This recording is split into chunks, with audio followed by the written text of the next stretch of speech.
আজ রবিবার 7ই আষাঢ় 2025 সালের 22শে জুন। বৃষভ রাশি, বৃষভ লগ্ন, টরাস সাইনের জাতক জাতিকাদের আজকের দিনটি কিন্তু এক প্রকার বেশ কাটতে চলেছে।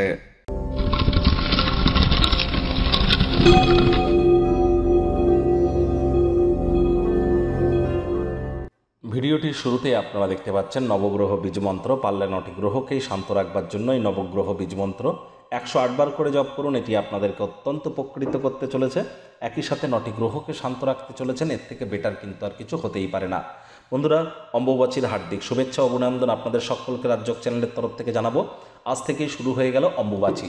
আর এই অম্বুবাচীর সময় কোনো প্রকার শুভকর্ম কিন্তু নিষিদ্ধ, কারণ এ সময় ধরিত্রী মাতা ঋতুমতী হয়ে থাকেন। এ সময় বিশেষ করে নতুন কোনো বৃক্ষরোপণ, নতুন চাষবাস বা কোনো প্রকার গৃহপ্রবেশ, বিবাহ, নামকরণ, উপনয়ন, অন্নপ্রাশন এগুলি করা থেকে বিরত থাকতে হবে। হ্যাঁ, রথযাত্রা হতেই পারে, তবে যারা কালী, দুর্গা, জগদ্ধাত্রী, চণ্ডী, শীতলা দেবীর পুজো করেন তাদের মূর্তি, পটকে লাল কাপড় দিয়ে ঢেকে রাখতে হয়। এ সময় দেবী মাতৃশক্তি বিশ্রামে কিন্তু থাকেন। আর এ সময় অম্বুবাচীর সময় কোনো মন্ত্রপাঠ কিন্তু করতে নেই, কোনো ধূপ প্রদীপ জ্বালাতে নেই, দেবীকে স্পর্শ করতে নেই, তুলসী গাছকেও স্পর্শ করতে নেই। এ সময় অবশ্যই চেষ্টা করতে হবে যত প্রকার পূজা আর্চা থেকে দূরে থাকা যায় এবং শুভ কর্ম থেকে দূরে থাকা যায়। তবে হ্যাঁ, এ সময় গুরু যাদের দীক্ষিত আছেন, গুরুদেব যদি আপনাকে কোনো মন্ত্র দিয়ে থাকেন সেটি আপনারা করতেই পারেন, ইষ্টমন্ত্র জপ করতেই পারেন, এখানে কোনো প্রবলেম কিন্তু নেই।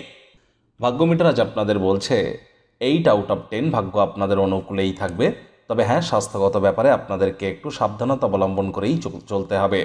যারা হার্টের রোগী আছেন, হৃদরোগের আক্রান্ত আছেন, তারা আজ চা, কফি বা কোনো প্রকার হার্ট কোলেস্ট্রল রিলেটেড খাদ্য খাওয়া থেকে আপনারা বিরত থাকুন। ক্যাফেনকে আপনারা একটু অ্যাভয়েড করবার চেষ্টা করুন।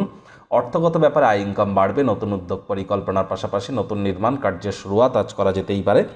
আজ দীর্ঘদিন ধরে যারা কোনো টাকা পয়সার জন্য অপেক্ষা করেছিলেন সেটি আপনাদের প্রাপ্তি কিন্তু হতেই পারে। চাকরিজীবী যারা আছেন তাদের অফিসের পরিবেশ এক প্রকার বেশ। বস কলিগদের সাথে ভাব ভালোবাসাও বৃদ্ধি পাবে, কর্মে গতি অনুভব করবেন। আজ অবশ্যই আপনারা সামাজিক তথা ধর্মীয় অনুষ্ঠানের জন্য দিনটিকে প্রয়োগ কিন্তু করতেই পারেন। রাজনীতিবিদদেরও জনসংযোগ বৃদ্ধি করতে পারলে পপুলারিটি বাড়বে। শিক্ষার্থী বিদ্যার্থীরা যে কোনো প্রকার পরীক্ষা প্রতিযোগিতায় সফলতা অর্জন করবেন। উচ্চশিক্ষার জন্য যারা বিদেশ যাত্রার কথা ভাবছিলেন, ভাগ্যদেবীও আপনাদের পক্ষেই আছেন। সন্তান সন্ততি থেকে থাকলে তারাও তাদের কৃতিত্বের দ্বারা আপনাদেরকে গর্বিত করবে। হাউস ওয়াইফদের জন্য দিনটি এক প্রকার বেশ। প্রেমিক প্রেমিকা, স্বামী স্ত্রী উভয়ের ক্ষেত্রেই বলবো দিনটিকে যতটা সম্ভব রোম্যান্টিক করে তোলা যায় সেই প্রচেষ্টাই আপনাদের জারি রাখা উচিত। অবিবাহিতদের বিবাহের যোগ পরিলক্ষিত হচ্ছে। যারা প্রেমে পড়েননি তাদের জীবনে স্বপ্নের নারী বা পুরুষের আগমন আজ কিন্তু হতেই পারে। একটু প্রচেষ্টা আপনাদেরকেও করতে হবে। শত্রুপক্ষ, বিরোধী পক্ষ একটু হলেও শক্তিশালী থাকছে।